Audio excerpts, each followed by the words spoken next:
पुराणों में जगन्नाथ धाम की महिमा का विस्तृत वर्णन मिलता है। इसे धरती का बैकुंठ भी कहा जाता है और पुरी को पुरुषोत्तम पुरी के नाम से भी जाना जाता है। यह हिंदू धर्म के 4 प्रमुख धाम बद्रीनाथ, द्वारका, रामेश्वरम और जगन्नाथपुरी में शामिल है।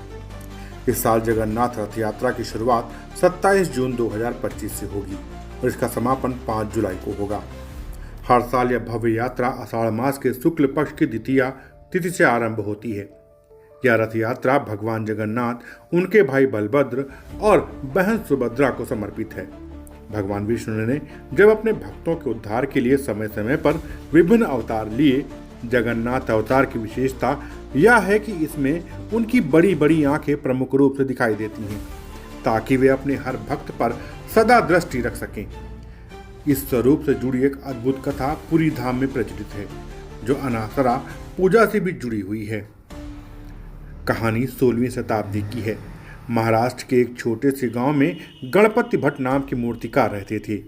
वे अपने भगवान गणेश के परम भक्त थे और हर समय उनकी भक्ति में लीन रहते थे। एक दिन वे तीर्थ यात्रा पर निकले और अंत में पुरी पहुंचे, लेकिन वहां आकर उन्हें दुख हुआ, क्योंकि उन्हें पुरी में गणेश जी का कोई मंदिर नहीं मिला। वे बिना दर्शन किए निराश होकर लौटने लगे। रास्ते में एक ब्राह्मण युवक मिला जिसने उनके मन की बात जान ली। गणपति भट्ट ने कहा कि मैं गणेश जी के दर्शन के लिए आया था, लेकिन यहाँ उनका कोई मंदिर नहीं। अब मैं खुद उनकी मूर्ति बनाऊंगा। ब्राह्मण ने कहा, तो फिर देर क्यों कर रहे हो, बनाइए मूर्ति। गणपति भट्ट मूर्ति बनाने लगे, लेकिन हर बार मूर्ति में कुछ न कुछ विचित्र हो जाता। आंखें अत्यधिक बड़ी या कभी हाथों में बांसुरी आ जाती। ब्राह्मण ने कहा कि आप ध्यान लगाइए, गणेश जी स्वयं आपके ध्यान में प्रकट होंगे। जब गणपति भट्ट ने ध्यान लगाया तो उन्हें अलग अलग दृश्य दिखने लगे। बड़ी बड़ी आंखें, मुस्कुराता हुआ चेहरा, बांसुरी बजाते गणेश। अंततः उन्होंने वही आकृति देखी जो पुरी के जगन्नाथ मंदिर में विराजमान भगवान जगन्नाथ की थी। वहीं ब्राह्मण ने पूछा, क्या आपने जगन्नाथ मंदिर के दर्शन किए? गणपति भट्ट ने उत्तर दिया, नहीं, मैं गणेश जी की तलाश में ही था। तब ब्राह्मण ने कहा कि एक बार जाकर दर्शन जरूर कीजिए, हो सकता है कि वहीं आपको गणेश जी मिल जाएं। जब भट्ट जी मंदिर पहुंचे उस समय अनासरा विधि चल रही थी। ज्येष्ठ पूर्णिमा के दिन भगवान जगन्नाथ, बलभद्र और सुभद्रा को 108 घड़ों के जल से स्नान कराया जाता है।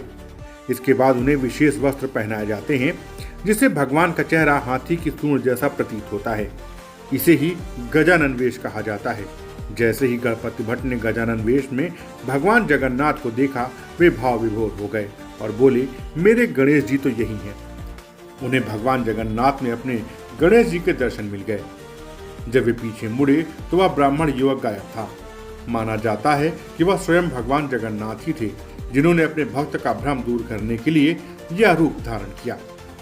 इस घटना के बाद भगवान 15 दिनों के लिए एकांतवास में चले जाते हैं और किसी को दर्शन नहीं देते। उसके बाद ही भव्य रथ यात्रा का शुभारंभ होता है। TWI के लिए अभिषेक मिश्रा की रिपोर्ट।